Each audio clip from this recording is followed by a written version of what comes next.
Hello and welcome to the channel. As always, I'm your host, Morgan. There's a lot for us to talk about in the environmental world, especially here in the United States, but I've narrowed it down to one topic today. Today, we're going to talk about how last month the Orange Man in the White House gave an order that wasted billions of gallons of water. I have my notes here, which means it's time for you to go ahead and grab your snowflake drink of choice, and let's get into this. Hi, before we get into the main content of the video, I just want to ask that if you find any value here at all, please consider giving this video a like. If you have thoughts that you want to contribute to the conversation, please pop them down in the comment section below. If you dislike this video, go ahead and give it a dislike. And if you want to tell me why I have no idea what I'm talking about, pop that in the comment section below as well.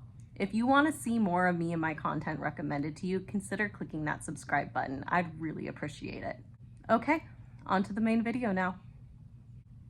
On January 8th, 2025, Donald Trump made this post on his social media platform, Truth Social. In this post, he alleged that the wildfires that were burning in Los Angeles, California, were the result of lack of water due to conservation efforts up in the Sacramento-San Joaquin Delta. But did lack of water due to conservation efforts actually cause the LA fires? In short, no. If we peruse this article from the Associated Press, we'll actually see that climate change was the big contributing factor to the devastation that we saw in LA. According to studies put out by the World Weather Attribution, which is an international team of researchers, global warming or climate change increased the likelihood of high fire weather conditions by 35% and the intensity by 6%. This is both significant and consistent with the growing body of knowledge that we have in regards to how climate change impacts wildfires. You've heard me say it here a bunch of times on this channel that as we see an increase in the number of very hot, very dry days, we also see an increase in the number of wildfires that are reported, as well as how hot and how intense they burn. So this is completely unsurprising to me. It is important to note, however, that these studies were put out fairly quickly and they're not currently peer-reviewed, but it is highly likely that you're going to see them published in peer-reviewed journals here in the near future. So it's still good science, it's still good reporting, and it just confirms that climate change and those drought conditions were what made those fires happen, not lack of water.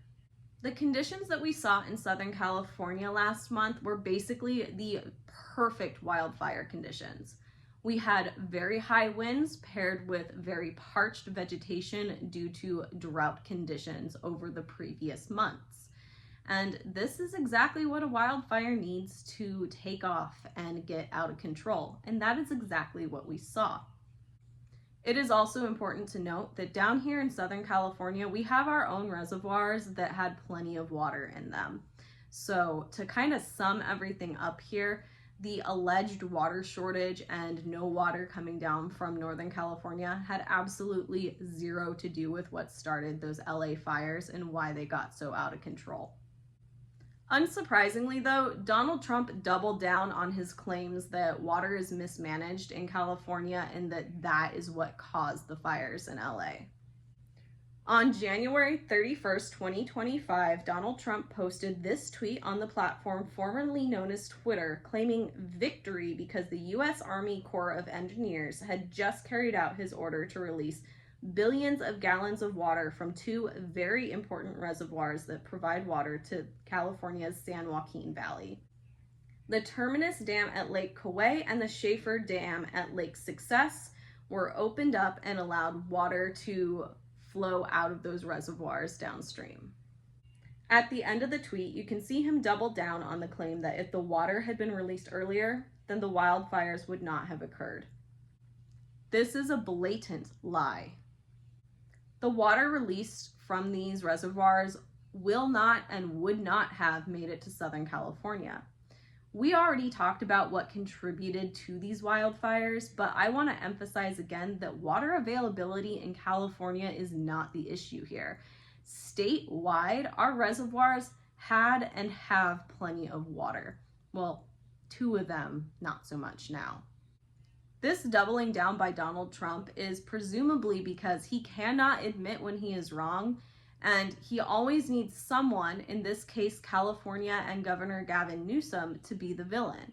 But I digress. What is perhaps more concerning than the lie itself is the fact that this decision was made with absolutely no regards for future consequences. Peter Gleek, a climate scientist who specializes in water issues, made this post on Blue Sky in response to the water release. The text here reads, "For a photo op and a bragging media post, Trump minions at the USAOE have thrown away millions of gallons of water farmers were relying on for later this year. This water will not be captured, will not be useful for cities or farms or firefighting. It is now lost." He's not wrong, and let's talk about why. As I stated before, the water released does absolutely nothing for Southern California. Getting the water from up there to down here would require going through so much legal red tape and incur so much in the way of expenses that the idea itself is nonsensical. Never mind the fact that Southern California has its own reservoirs with plenty of water. These reservoirs are actually needed to provide water to the San Joaquin Valley, which is not in Southern California, in case that is not abundantly clear. Why is the San Joaquin Valley important anyway? That question can be answered in one word: agriculture. Specifically because this is where California's citrus belt is. This is a region where a lot of citrus fruits are grown, things like mandarin, navel, and Valencia oranges, as well as grapefruits, lemons, and other citrus fruit. In the 2020-2021 growing season alone, more than 4 million tons of these fruits were produced in this region. That is not insignificant. According to the Tulare County water manager, Dan Vink, the decision to release this water from these reservoirs is going to make irrigation very difficult in the summer months for the farmers that rely on those reservoirs. A decision to take summer water from local farmers and dump it out of these reservoirs shows a complete lack of understanding of how the system works and sets a very dangerous precedent. This decision was clearly made by someone with no understanding of the system or the impacts that come from knee-jerk political actions. At the end of the day, this decision is going to have impacts that we're not going to see until potentially the summer and fall, or maybe even into next year, when crops are maybe failing, because the San Joaquin Valley is in one of those regions of California where we frequently see very hot, very dry temperatures in the summer, and that water was needed. If you go and look at the sources I have in the description, you'll also see that immediately following the release of this water, a lot of farmers were scrambling to try to prevent flooding and issues from there as well, because such a large water release causes immediate impacts. But what are some of my thoughts about this whole thing, in case they haven't been clear throughout this video? I am honestly a little speechless that anyone would make such a reckless decision and get basically nothing standing in the way. Yes, the federal government technically controls the machinery, but California owns the water. So this water, in my opinion at least, was illegally stolen from those farmers that need it. And there are just going to be impacts, and it is horrifying to think about what some of those impacts are, because California is one of the major players in agriculture, and our Central Valley, which is where a lot of these farmers are, is going to be impacted. This was a reckless and stupid decision, all for some political stunt, and I cannot condone it. Obviously.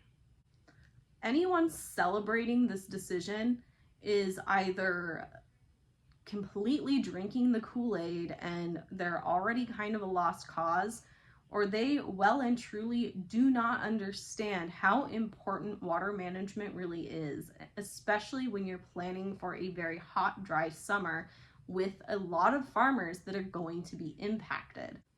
California is one of those beautiful places for growing with very nutritious soil for the crops that we produce.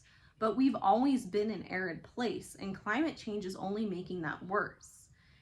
And that just means that every single drop of our water needs to be accounted for. And this just wasted billions of gallons of it. That cynical little part of my mind can't help but wonder if maybe this was an intentional decision, because it has the potential to not only negatively impact those farmers, but kind of negatively impact the state as a whole. And this is one of those states that it's very well documented how much Donald Trump disdains California and other blue states, because we don't just fall in line with everything that he wants done, and he doesn't like people or anything getting in his way. I hope that this wasn't an intentional decision to potentially cripple California, but there's a part of my brain that will always wonder that. However, I also wonder on whether or not he is cognitively able to think that far ahead to begin with. But I digress. That's all I have for you today. As always, all of my sources are down in the description below, and I do highly suggest you go check them out, because who am I but a girl on the internet? If you found any value in this video at all, please consider giving it a like. If you have thoughts that you'd like to contribute to the conversation, please pop them down in the comment section below. If you hated this video, go ahead and give it a dislike. I don't mind. If you think I have absolutely no idea what I'm talking about and it's your personal responsibility to let me know, go ahead and let me know in the comment section as well. I always look for those. If you want to see more of me and my content recommended to you, please consider clicking that subscribe button. I would really appreciate it. If you just want to see more of me in general, go ahead and find me on all the other platforms. All of the relevant links are also in the description below for you. I hope you have a wonderful rest of your day, afternoon, evening, what have you, and I will see you all in the next one.